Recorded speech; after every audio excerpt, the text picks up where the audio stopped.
Nyakubahwa Perezida wa Repubulika na Madamu banyacyubahiro mwese muteraniye aha, babyeyi bavandimwe mwarokotse Jenoside yakorewe Abatutsi, inshuti, kuri uyu munsi twatangiyeho ibikorwa byo kwibuka Jenoside yakorewe Abatutsi ku nshuro ya 32 mu izina ry'umuryango Ibuka.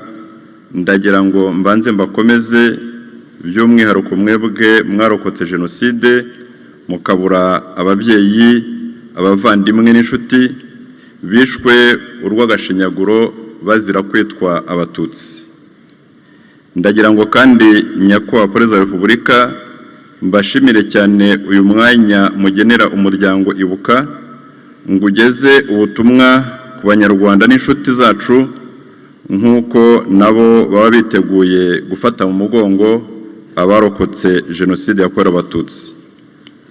Nyakubahwa Perezida wa Repubulika, kwibuka Jenoside yakorewe Abatutsi tubifata nk'umwanya igihugu cyageneye Abanyarwanda kugira ngo twicare hamwe dusubize amaso inyuma, dusuzume amateka mabi yakiranze, inkomoko y'amacakubiri yatugejeje kuri Jenoside, turebere hamwe ingaruka zayo mu Rwanda ndetse no mu karere duherereyemo.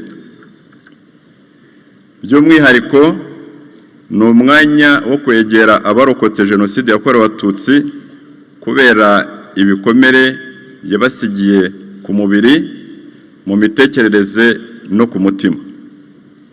Uyu mwanya wo kwibuka Jenoside yakorewe Abatutsi ni inzira nyayo yo komora ibikomere Abanyarwanda, kwitekerezaho no gushyigikira amahitamo meza yo kubaka u Rwanda rutubereye twese kandi rutanga icyizere ko Jenoside itazongera kubaho ukundi, nk'uko mwongeye kubishimangira ubwo mwatugezagaho ijambo ry'uyu munsi.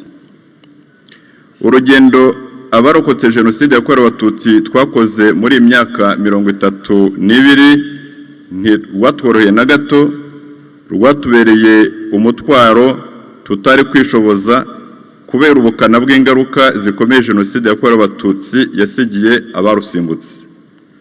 Uwo mutwaro twawushobojwe n'ubuyobozi bwiza igihugu cyabonye no kutuzirikana byihariye aho Jenoside itazongera no kubaho ukundi, kandi ibyo bikaba no kugeza ubu ngubu dushyigikiwe.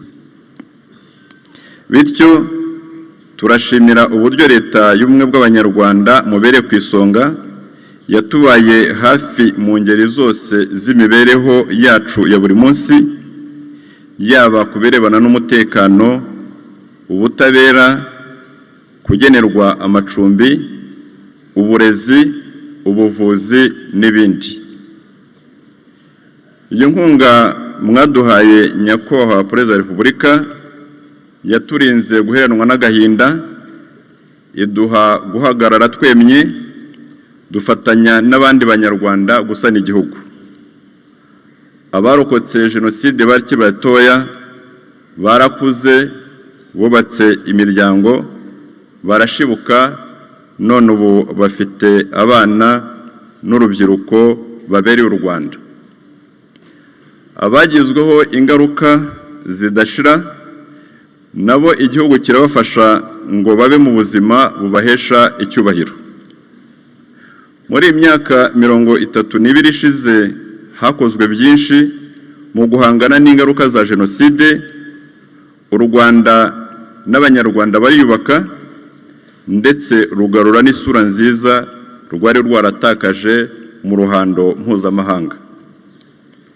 Nyamara hari ibindi bibazo bikeneye ubufatanye nyabwo bw'abatuye isi kugira ngo bishobore gukemuka, kuko Jenoside ntirimbura itsinda ry'abantu gusa, ahubwo inasenya n'ireme rigize ikiremwa muntu muri rusange. Aha twavuga ingengabitekerezo ya Jenoside yahemberewe isi yose ibireba, ntihagire igikorwa ngo ihagarikwe. Muri iki gihe usanga politike mbi nk'iya Repubulika ya mbere n'iya kabiri yo kwimakaza amacakubiri, kwima uburenganzira bamwe mu banyagihugu, kubatoteza no kubica kugera ku ndunduro yo muri Mata Nyakanga 1994 imaze gutera impungenge zikomeye mu karere duherereyemo biturutse ku basize bahekuye u Rwanda. Ibyo turimo kubona hirya no hino muri imyaka 30 n'ibirishize bishimangira ko hari ibihugu bitakuye isomo muri jenoside yatwaye ubuzima bw'abarenga miliyoni mu gihe cy'iminsi 100 gusa. Abagize uruhare muri jenoside yakorewe Abatutsi aho bari hose ku isi bakwiye gushyikirizwa inkiko kugira ngo abayizize n'abayirokotse babone ubutabera. Ikindi kibazo kikigaragara ni ikijyanye n'ihungabana kuri bamwe mu barokotse jenoside kandi ugasanga rinasatira ababakomokaho. Nkuko nabivuze mbere, hari byinshi byakozwe byafashije abarokotse jenoside yakorewe Abatutsi kongera kubaho kandi neza, ariko usanga hari ingaruka za jenoside zimara igihe kirekire, bityo bigasaba guhora duhuza imbaraga kugira ngo duhangane nazo. Ni muri urwo rwego dusanga ikibazo cy'ihungabana gihora gifata intera, tukaba dusaba ko dufatanyije twakomeza kurirwanya no kurikumira, cyane cyane hifashishijwe ibiganiro mu matsinda kandi mu gihugu hose. Igihugu cyacu cyashyizeho ingamba zo kwigira ku mateka yacu, kandi niko bikwiye gukomeza kugenda no mu bisekuru bizakurikiraho kugira ngo hatazaba ikintu na kimwe cyasubiza u Rwanda aho rwavuye. Uburyo inzego zibishinzwe zishishikariza urubyiruko kwiga amateka y'igihugu, kuyasesengura no kuyasobanukirwa ni ingenzi. Turashima ko hamaze gukorwa byinshi mu kubungabunga amateka ya jenoside, bityo umuryango Ibuka, inzego za leta n'abafatanyabikorwa tukaba dukomeje gufatanyiriza hamwe kugira ngo twegeranye ubuhamya bw'abarokotse jenoside yakorewe Abatutsi kandi bukabikwa mu buryo bw'ikoranabuhanga. Ubuhamya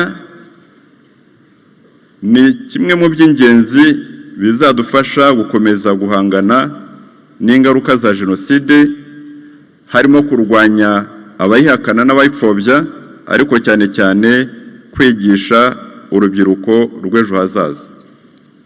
Nsoza, Nyakubahwa Perezida wa Repubulika, mu izina ry'umuryango Ibuka, turashimira tubikuye ku mutima ingabo zari za FPR Inkotanyi mwari muyoboye zahagaritse jenoside zikaturokora, hakajyaho leta y'ubumwe bw'Abanyarwanda, igihugu kikabona ubuzima, akarengane kakiranze igihe kirekire kagacibwa.